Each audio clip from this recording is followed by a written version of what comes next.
Prezado irmão, irmã, em Cristo Jesus e amigos, onde quer que você esteja neste momento, hoje domingo, dia 1º de setembro de 2019, é um prazer muito grande vir até você e dizer que existe sempre um Deus que está à disposição daquele que nele crê.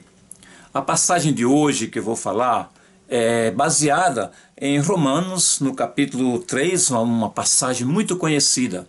Como vocês já me conhecem, me chamo Manuel de Oliveira. Aos domingos eu tento compartilhar um pouco da palavra de Deus na fala portuguesa, a fim de compartilhar com meus compatriotas, patrícios e pessoas da fala portuguesa, onde é que eles estejam nesse momento. Porque o objetivo dessas mensagens não é só falar da salvação, mas também ajudar os irmãos a entender que Deus é por nós, porque muitos de nós estamos passando por dificuldades na vida, das mais difíceis possíveis. Mas quero explicar para o irmão que nos dias em que estamos atravessando, são dias que precedem a vinda do Senhor Jesus Cristo para arrebatar a sua noiva. Quando digo a vinda, não quer dizer que Jesus vem à terra, aquela só na segunda vinda, mas estou falando do arrebatamento. Jesus não virá à terra. Ele virá nos ares para encontrar, para receber a sua noiva, conforme diz em João capítulo 14, 1, 2 e 3. Pois bem, então vamos a Romanos, no capítulo 3, a começar do versículo 10, que diz assim: como está escrito, não há um justo nenhum sequer. A gente vai conversando com as pessoas à medida que o tempo passa, e a gente percebe que tem muitas pessoas enganadas, ou pessoas que não leram a Bíblia, não leem, e dependem simplesmente do que os outros dizem.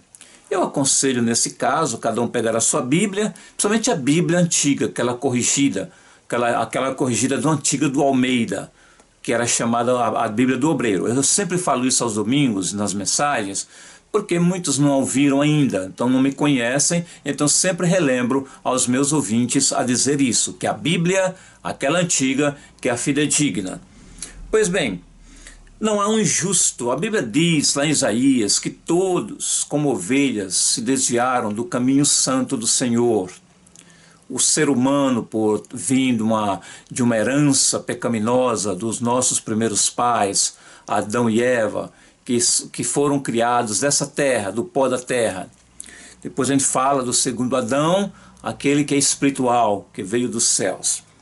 Então as obras que nós fazemos, elas só têm valor quando passamos pelo processo de transformação que é chamado novo nascimento em Jesus Cristo. Em Cristo, as nossas obras começam a ter valor, porque é a partir dali que nós começamos a desenvolver a nossa salvação. É daí que as obras fazem sentido diante de Deus, as mesmas vão ser julgadas no tribunal de Cristo, não para a condenação, porque essa já foi paga pelo sangue do Cordeiro e aplica para todos que receberam o Senhor Jesus Cristo. Aqui se fala do tribunal de Cristo, para todo aquele que aceitou Jesus, vai ser julgado de acordo com as obras que fez aqui na terra. As obras para o bem ou para o mal. E vai haver muita perda para aqueles que não usaram os seus talentos, o seu tempo, para dedicar pelo menos um pouco à palavra de Deus, dando a Jesus a prioridade da nossa vida em todas as coisas. Então nenhum ser humano, nem os melhores profetas, os mártires, nenhum deles, a Bíblia diz claramente nenhum significa nenhum, zero, que mereceu ou merece a salvação. Aí o versículo 11 diz assim: não há ninguém que entenda, não há ninguém que busque a Deus. Por natureza, nós não buscamos a Deus, nós buscamos aquilo que é de si mesmo, as coisas que trazem assim, um tipo de prazer imediato, um prazer efêmero, morredouro. Então nossos interesses giram simplesmente em torno de nós mesmos, daquilo que nos traz prazer e satisfação carnal. Aí no versículo 12 diz que todos se extraviaram, como ovelhas em Isaías no capítulo 53, não é?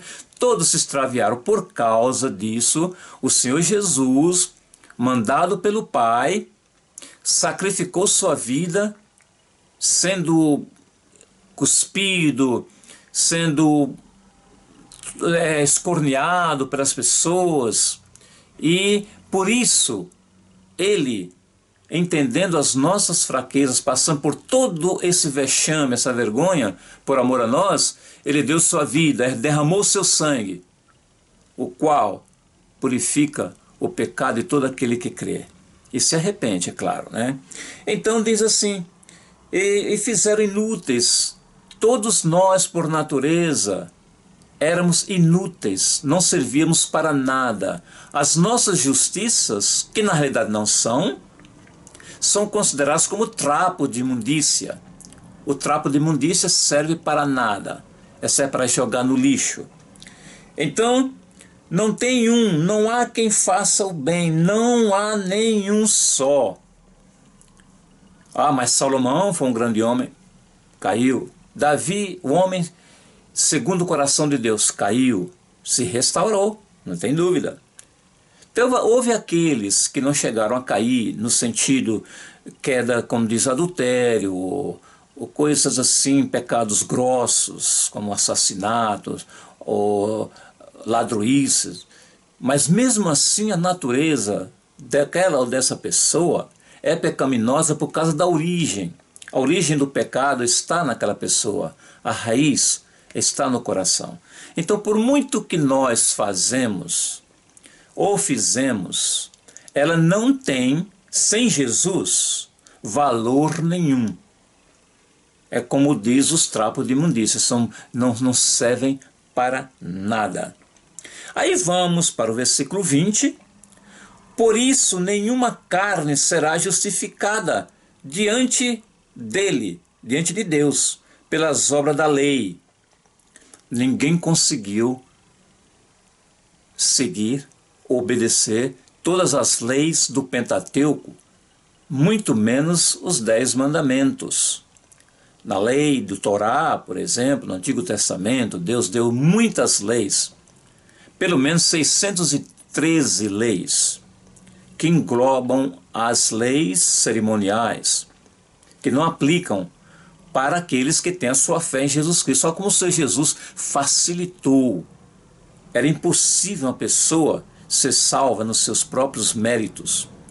Então Deus sempre mandava ungir um sacerdote que matava um cordeiro ou uma coisa que fosse virgem, a fim que ali que ele queria dizer que era simbolizando, tipificando alguém que viria, que era o Senhor Jesus Cristo.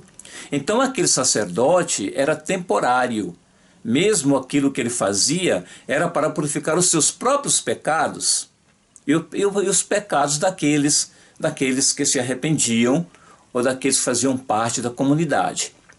A beleza ou a boa notícia, que é o Evangelho significa boas novas, é que o Senhor Jesus pagou tão alto preço, um preço inapagável pelos nossos pecados. Não é por isso que o Senhor Jesus merece toda a honra, toda a glória, todo louvor, todo amor, toda submissão. Ele merece, porque ninguém como o Senhor Jesus jamais fez o que ele fez por nós.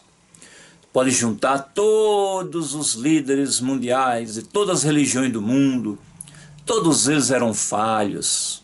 Pessoas como eu, como você, pessoas que precisavam também da redenção de Cristo, infelizmente morreram sem conhecer. Deus conhece os corações, não sabemos como Deus julgará essa causa. Há muitas pessoas que me perguntam, e a criança? E aqueles que morreram? Pelo menos tem um versículo na Bíblia que diz que muitos serão julgados de acordo com as obras, porque provavelmente, eu não estou usando como um dogma, a Bíblia não diz isso. Eu digo provavelmente, não é verdade? Por inferência, as pessoas que nunca ouviram o Evangelho, Deus sendo justo, conhecia a atitude, o coração e o futuro dessa pessoa, se essa pessoa se arrependeria ou não. Então Deus julgará de acordo com os motivos daquela ou daquelas pessoas. Mas isso não está na Bíblia. O que está na Bíblia é que Deus julgará de acordo com as suas obras. Mas não sabemos como esse julgamento sucederá. Pois bem, então diz que nenhuma carne será justificada diante dele pelas obras da lei. Jesus cumpriu toda a lei, todo o concerto de Deus que você e eu era impossível de guardarmos. Então o Senhor Jesus veio para satisfazer a vontade, a obra e o coração de Deus, sem pecado, imaculado, um cordeiro virgem que não tinha mancha no seu caráter, na sua pessoa, na sua mente, tudo nele era divino. Ainda que ele veio na carne, ele não cedeu aos desejos da carne. Você e eu cedemos muitas vezes, eu confesso que eu mesmo cedo, certo? Muitas vezes por pensamentos, atitude ou ações, e até comissão ou omissão, às vezes não faço o que eu deveria fazer, embora saiba que eu devo fazer. Falando assim, não quero dizer que eu tenho que ficar, não. Precisamos nos arrepender, depender da graça, pedir ao Senhor Jesus para nos lavar continuamente no seu sangue, para que tenhamos acesso aos céus um dia, quando Jesus vir buscar a sua igreja no arrebatamento. O dia glorioso. Maranata, não é? Então, nenhum foi, porque pela lei vem o conhecimento do pecado. Sem a lei, as pessoas viveriam numa forma de anarquia, de uma forma sem lei, uma forma de bandidagem, podiam fazer o que quisessem, tá? Não podiam discernir a mão direita nem da esquerda. Já houve na história casos assim. As pessoas viviam como canibais, matavam, destruíam uns aos outros, sem a mínima reação emocional. Essa era a condição e sempre foi a condição do homem. Hoje muitos são polidos por causa da educação, da cultura, não porque são bons, mas por causa do medo. Então, para não serem mal interpretadas, essas pessoas até se comportam um pouco melhor, mas a natureza pecaminosa ainda está lá. Qualquer hora aquilo como um estopim pode explodir. É exatamente a semente do pecado. Portanto, aqui diz, que o conhecimento do pecado foi por causa das leis. Como é que eu sei que eu estou errado? Por causa que existe uma lei que me diz assim, olha, esse comportamento não está correto. Essa sua atitude não está correta, baseada. Existe uma referência, a lei também era para ser obedecida, era uma referência.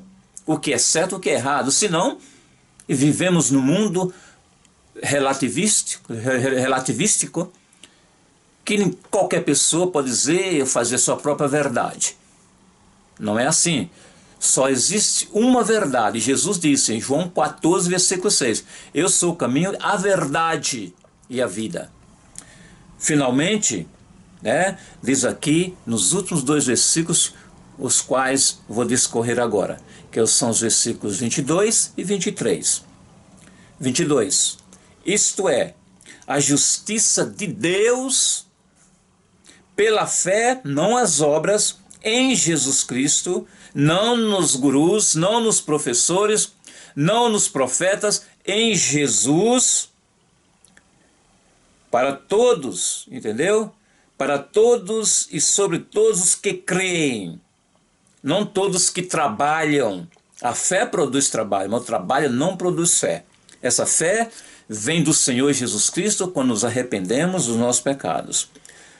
Aí diz no final do versículo 22, porque não há diferença. Porque todos significa todos, não 99,99 e assim por diante, como uma dízima periódica que não acaba.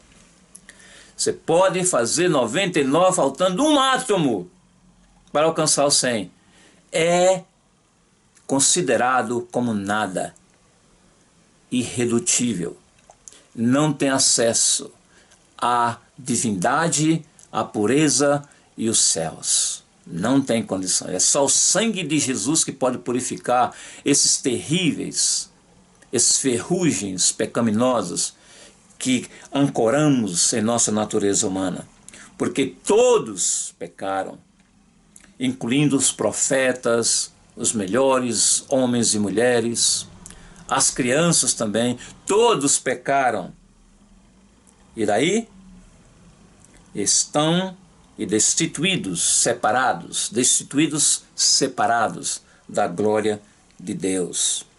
Aí diz no 24, sendo justificados, aqueles que receberam Jesus, aqueles que nasceram de novo, aqueles que são novas criaturas, essas pessoas, diz assim a palavra, versículo 24, sendo justificados gratuitamente, não por preço ou por dinheiro, é de graça, como a Bíblia diz, pela redenção que há em Cristo Jesus, que foi através do seu sangue, para demonstrar a sua justiça pela remissão dos pecados, dantes cometidos sob a paciência de Deus.